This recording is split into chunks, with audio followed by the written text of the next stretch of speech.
अस्सलाम वालेकुम दोस्तों, कैसे मिजाज हैं आप सबके। उम्मीद है खैरियत से होंगे। तो आज की इस वीडियो में मैं आपको बताऊंगा कि जो फ्यूज़ हम इस्तेमाल करते हैं वायरिंग के अंदर या फिर किसी भी इलेक्ट्रॉनिक या इलेक्ट्रिकल सर्किट के अंदर, वो इंटरनली कैसे काम करता है। और जब भी आप प्रोटेक्शन के लिए कोई भी प्रोटेक्शन डिवाइस परचेज करें, चाहे वो सर्किट ब्रेकर हो चाहे वो फ्यूज हो, तो इन दोनों में से किसको प्रेफरेंस देनी चाहिए, कौन सा बेहतर रहेगा। और इसके अलावा मैं आपको लाइव 220 वोल्टेज के ऊपर एक फ्यूज को शॉर्ट सर्किट करा के चेक कराऊंगा कि जब शॉर्ट सर्किट होता है तो फ्यूज कैसे वर्क करता है। तो ये वीडियो पूरी देखने के बाद आपको फ्यूज के बारे में सारी कंफ्यूजन्स क्लियर हो जाएंगी। तो सबसे पहली चीज दोस्तों, फ्यूज एक ऐसी प्रोटेक्शन डिवाइस होती है जो कि किसी भी फॉल्टी कंडीशन के अंदर 1 सेकंड के 10वें हिस्से में यानी कि 0.1 सेकंड के अंदर खुद को ऑपरेट करा के, खुद को मेल्ट करा के किसी भी सर्किट को प्रोटेक्ट कर देती है और जलने से बचा लेती है। यही काम दोस्तों कोई भी सर्किट ब्रेकर जो होता है ये 1 सेकंड के 100वें हिस्से में करता है, यानी कि 0.01 सेकंड के अंदर करता है। तो आप कह सकते हैं कि जो सर्किट ब्रेकर है वो फ्यूज से ज्यादा एक्यूरेट है। तो सबसे पहले मेरा मशवरा तो आपके लिए ये है कि जब भी आप घर की वायरिंग के लिए स्पेशली परचेज करें कोई भी प्रोटेक्शन डिवाइस, तो घर के डिस्ट्रीब्यूशन बोर्ड में फ्यूज लगाने के बजाय इस तरह के सर्किट ब्रेकर लगाएं, क्योंकि इनका जो ऑपरेटिंग टाइम है वो बहुत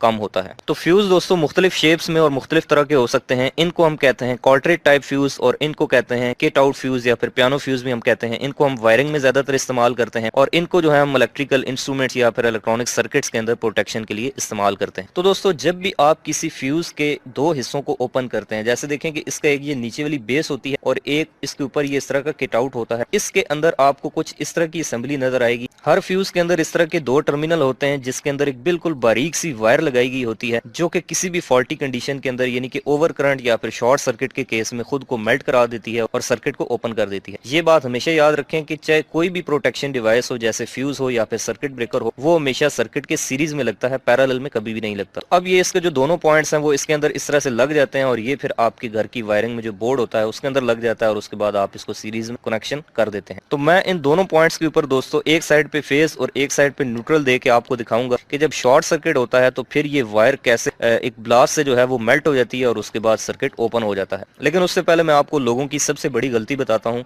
कि जब भी फ्यूज मेल्ट होता है, फ्यूज ऑपरेट करता है और वो उसको चेंज करने के लिए इसको ऐसे बाहर निकालते हैं और उसके बाद देखते हैं भाई अंदर तो एक वायर लगी हुई थी, तो वो कोई भी जो तार है कॉपर की पकड़ के, जैसे देखें ये मोटी तार है, ये पहले इसके अंदर लगी हुई थी। आप यकीन माने कि तो जब आप इतनी मोटी तार इसके अंदर लगा देंगे और नेक्स्ट टाइम जब शॉर्ट सर्किट हुआ या कोई भी फॉल्ट आया तो फिर आपका फ्यूज मेल्ट ही नहीं होगा, काम ही नहीं करेगा, क्योंकि इसकी जो करंट कैरिंग कैपेसिटी है वो बहुत ज्यादा है। आपने एक ऐसी तार लगानी होती है जो कि हादसे की सूरत में, शॉर्ट सर्किट के केस में खुद को उड़ा दे, सर्किट को बचा ले, ना कि ऐसी तार जो कि पूरी फॉल्टी करंट को गुजार दे और पता तब चले जब आपकी सारी वायरिंग जल जाए। तो जब भी आप फ्यूज की वायर को रिप्लेस करें तो ये चीज ज़हन में रखें कि आपने बिल्कुल कोई बारीक सी तार लगानी है या फिर फ्यूज के लिए जो पर्टिकुलर वायर मिलती है मार्केट से जो कि शायद कॉपर और जिंक और एक दो मटेरियल्स को मिला के बनाई जाती है, इस तरह की खालिस कॉपर वायर नहीं होती। तो अब दोस्तों आप यहाँ पर देख सकते हैं कि आपके सामने एक फ्यूज है जिसके अंदर एक बारीक सी वायर लगी हुई है। अब मैं इसके एक साइड पे जो है वो फेज वायर और दूसरी साइड पे न्यूट्रल वायर टच करूंगा तो आप देखिएगा कि 1 सेकंड के 10वें हिस्से में यानी कि 0.1 सेकंड में ये फ्यूज की जो वायर है ये कैसे मेल्ट होती है और उसके बाद सर्किट ब्रेक होता है। तो आपने दोस्तों बस इस वायर के ऊपर नजर रखनी है। जी तो दोस्तों आपने देखा कि यहाँ पर हर तरफ कालक ही कालक जम गई है और अब जो है वो शॉर्ट सर्किट हुआ है। और शॉर्ट सर्किट होने से सबसे बड़ा नुकसान इस फ्यूज के अंदर जो कि आपने देखा वो ये हुआ कि पूरा फ्यूज के अंदर जो है वो धमाके के आसार जो है वो नजर आ रहे हैं। और इसका सबसे बड़ा नुकसान ये होता है कि हर तरफ ये गंद मच जाता है और उसके बाद आपको फिर से खोल के इसके अंदर नई वायर डालनी पड़ती है, जबकि सर्किट ब्रेकर के अंदर ऐसा नहीं होता। आप सिंपल जो है वो इसको ऐसे ऊपर कर दें तो उसके बाद आपका सर्किट फिर से क्लोज हो जाता है। चलें अब यही काम इस फ्यूज के साथ भी कर लेते हैं। जैसे देखें मैं अभी इसके साथ जैसे इसको टच करता जाऊंगा तो यहाँ पर शॉर्ट सर्किट होगा और आप देख सकते हैं कि फ्यूज की वायर ने मेल्ट होकर खुद को जो है वो कुर्बान कर दिया और उसके बाद सर्किट को ब्रेक कर दिया है। तो इस तरीके से दोस्तों एक फ्यूज काम करता है। बिल्कुल ऐसे ही दोस्तों ये क्वार्टेट टाइप फ्यूज के अंदर भी आप देख सकते हैं बिल्कुल एक बारीक सी वायर है और इसकी रेटिंग जो है फ्यूज की इसके ऊपर लिखी होती है। जैसे आप यहाँ पर देख सकते हैं F1 एम्पेयर लिखा हुआ है, इसका मतलब है कि ये 1 एम्पेयर का 1 एम्पेयर का फ्यूज है और इसका मतलब है कि इस फ्यूज की जो वायर है ये मैक्सिमम 1 एम्पेयर करंट गुजार सकती है। अगर आप इससे 1 एम्पेयर से ज्यादा गुजारने की कोशिश करेंगे तो फिर ये वायर मेल्ट हो जाएगी और फ्यूज जल जाएगा। तो चलिए अब मैं आपको इस क्वार्टर टाइप फ्यूज को भी चेक करके दिखाता हूं कि जब इसमें शॉर्ट सर्किट होता है तो फिर ये फ्यूज किस तरह से काम करता है। तो दोस्तों इसकी एक साइड पे मैंने न्यूट्रल वायर लगा दिया, दूसरी साइड पे जैसे ही मैं फेस टच करूंगा तो आप देखेंगे कि ये इस फ्यूज के अंदर जो वायर है बारीक ये बिल्कुल जल जाएगी और फ्यूज काला हो जाए। तो अभी आप देखेंगे जैसे ही मैं इसको टच करता हूं तो ये शॉर्ट सर्किट हो जाएगा।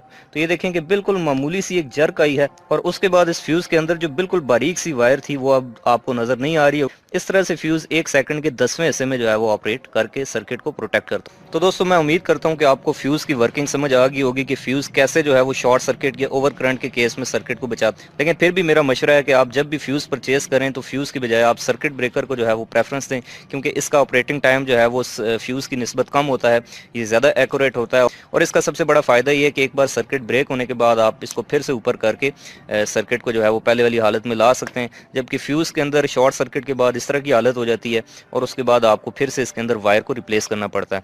तो अगर आपको ये वीडियो अच्छी लगी है तो आप इसको लाइक करें, अपने दोस्तों के साथ शेयर करें। मजीद अच्छी वीडियोस देखना चाहते हैं मेरे चैनल को सब्सक्राइब। मिलते हैं नेक्स्ट वीडियो में, तब तक के लिए अपना ख्याल रखिएगा। खुदा हाफिज।